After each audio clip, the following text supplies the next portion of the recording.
Hey everyone, welcome back for another deep dive.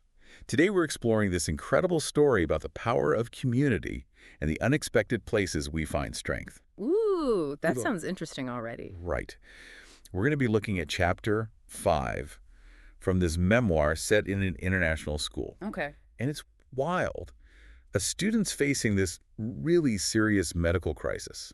Oh, wow. And get this, their friends are prescribed medication that turns their urine bright orange. Oh my goodness, what? Yeah, it's a crazy detail. Yeah. And we're going to unpack how this personal story sparked this global wave of support Hmm. and what it really reveals about human connection when we're facing the unknown. I love those kinds of stories. It's so easy to feel isolated. Absolutely. Especially these days. It's like we forget how to connect sometimes. Totally. Okay, so the memoir starts with this super dramatic scene. This group of friends gets called to the principal's office, and they're told that their friend might not make it through the night. Whoa. Heavy stuff. High school is already a roller coaster of emotions. For real. And then to be hit with something like that, I can't even imagine those poor kids. it's intense. Mm. And the source doesn't come right out and say what illness they suspected. Right. But it does mention the medical team working like nonstop to figure it out. Mm. They were even contacting the family of one of the friends in another country. Really? Yeah, to recommend they take preventative measures. Yeah. And going back to that bright orange urine thing, Yeah, that's not something you forget. definitely not. It really brings home how serious this all was. The fear of it spreading, the pressure the medical team must have been under. Totally. I mean, they were taking zero chances. Right. And it makes you think, like, what must it have been like for those friends taking that medication Yeah. with that strange side effect, knowing their friend was fighting for their life? Right. Knowing that it could be contagious. Exactly. I mean, it must have been so confusing and scary for them. Absolutely. Like, the memoir focuses on the 6 students' experience, obviously. But you have to wonder, what was the emotional toll on the whole friend group? Yeah. It's hard enough being a teenager, Yeah, and then their whole world gets flipped upside down. totally. They're dealing with this potential loss. They're dealing with the anxiety of not knowing what's going on. Ugh, it's just a lot. For sure. And then there's how the school reacted. Like, picture this. You're in high school. You get called to the principal's office, and you hear your friend might not make it. Oh, gosh. That's just heartbreaking. It's a total bombshell. Ugh. And it spreads through the school so fast. The source talks about how the whole community, students and staff from over 60 countries came together to support them. Wow. Over 60 countries. That's a lot of different cultures and backgrounds coming together. I know, right? That's powerful. It really is. It's like this really diverse community united by their concern and empathy. Yeah. It speaks to that human need to come together when things get tough, to just be there for each other. Like, our differences fade away. Yeah, I get that. It's like, in a crisis, we remember that we're all just human. So true.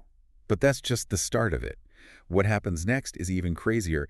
The author calls it a global wave of healing energy. And it really feels like that. Global wave. Yeah, like the news spread beyond just the school. It reached families and friends, even complete strangers across the world. Wow, seriously. It's wild, right? So how did that even happen? How did it spread so far? Well, the source uses this analogy of the butterfly effect. Have you ever heard of that? I think so. Okay, so it's this idea that even small actions can set off these huge chain reactions. Ah, okay. Like, you know how a butterfly flapping its wings in one place can supposedly cause a hurricane somewhere else? Right. It's like that. Uh-huh. So in this case, the concern and support that started in the school, Yeah. that became the catalyst for something way, way bigger. Whoa. That's intense. And So it wasn't just the school community. It was like the whole world was sending out these good vibes. Exactly. It really is incredible. But it also makes you think, like, what does all this mean for us? How can we use this in our own lives? Yeah, that's a great question. It's easy to get caught up in the story, but it's important to connect it back to our own experiences, right? Totally. Like, what can we learn from this? Yeah. Well, I think there are a few key takeaways here. Like, first, it reminds us how powerful community is, how important it is to support each other, especially when things are tough. That's so true. It's easy to forget that sometimes. We get caught up in our own lives. Yeah, for sure. And it also highlights how much our actions matter.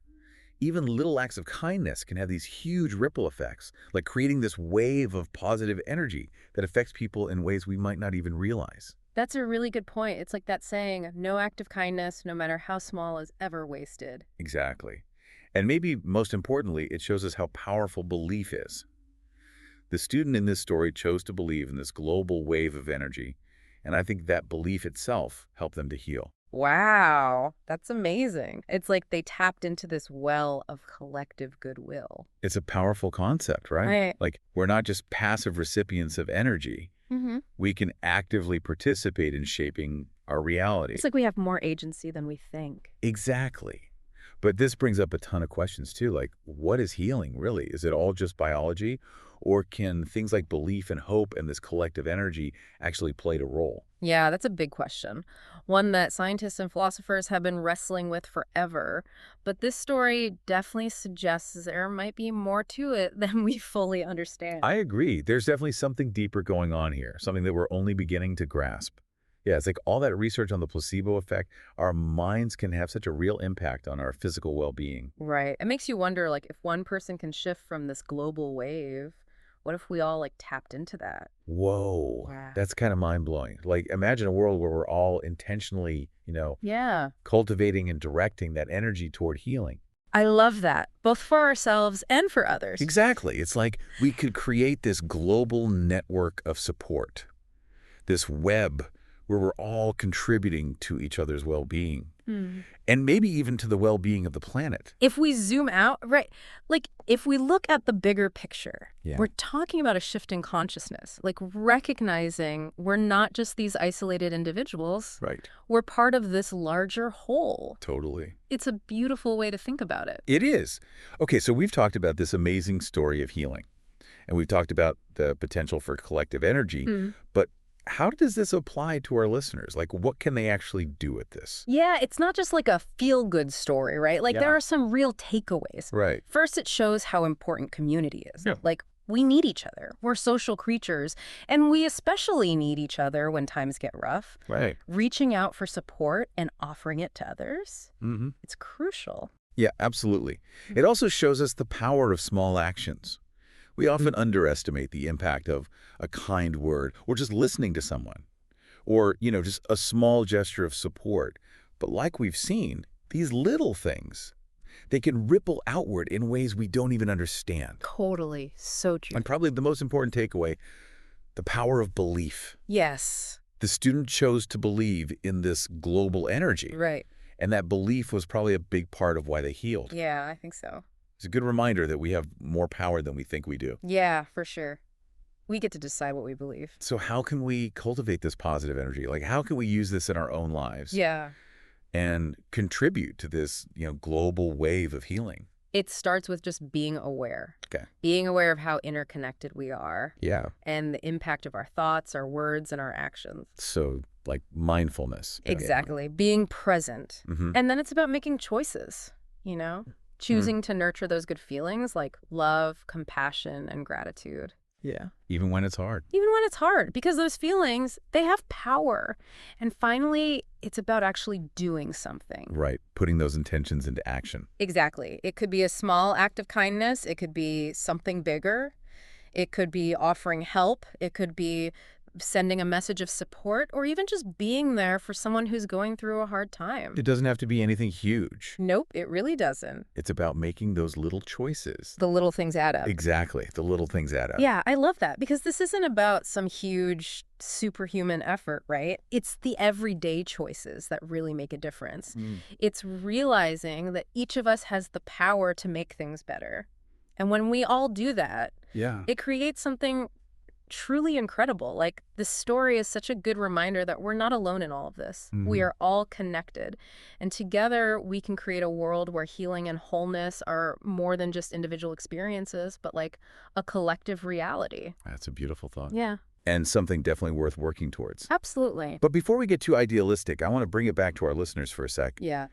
Have they ever experienced the power of collective energy? Have they ever felt that surge of support from their community? Yeah, like in a crisis or even just in everyday life, it's a powerful feeling. For sure.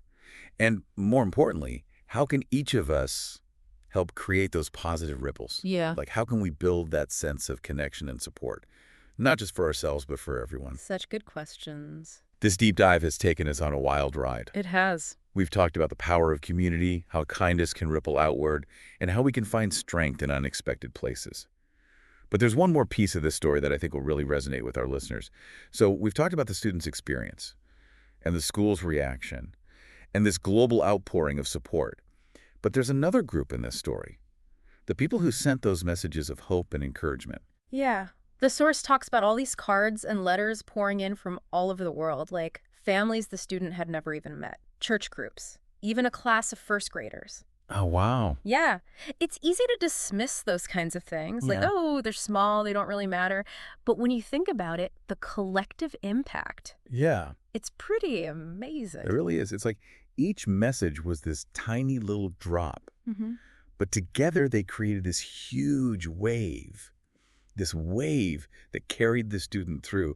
And it wasn't just about how many messages there were. Right. The source actually gives some specific examples Okay. that show how deep that compassion was. Yeah, what kinds of examples? Like the story about the former teacher's first grade class. They sent these handmade cards Mm.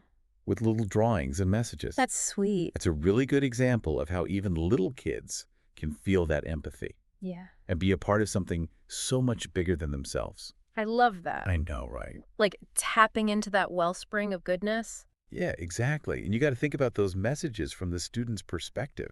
Yeah. Those physical reminders that people were out there thinking of them, rooting for them. Right. It must have been so powerful. Absolutely. Like imagine being in that hospital room, surrounded by all these messages of love and encouragement. Mm, It would be hard not to feel hopeful, not to feel like you had the strength to keep fighting. totally. And it's not just about feeling good. Yeah.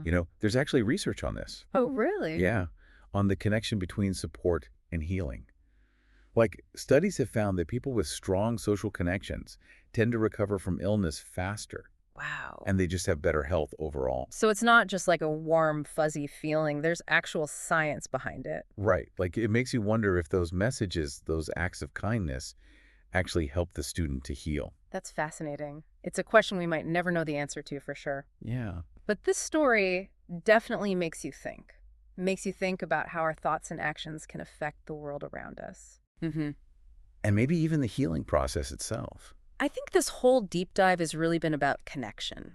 The connection of the global community, the connection between what we think and what we do, the connection between our minds and our bodies. It is. Like, we're not these isolated islands, right? Yeah. We're all part of this huge web of life, Mhm. and we all have the power to make it a more compassionate and supportive place, a place where healing can happen. That's beautiful. It is, isn't it? This story leaves us with so much to think about. Right. The power of community, how kindness can have this ripple effect, and how we can find strength in the most unexpected places. Absolutely. But most importantly, I think it challenges us to look at ourselves. Yeah. How can we create those positive ripples? How can we make the world a better place? How can we support each other? How can we cultivate that sense of connection, not just for ourselves, but for everyone? Those are the real questions. They are. This whole deep dive, it's a call to action, an invitation to be more aware, more conscious, and to realize that we each have the power to make a real difference. That's a perfect way to end it. Thanks for joining us for this deep dive. Yeah, thanks for having me. It was a good one.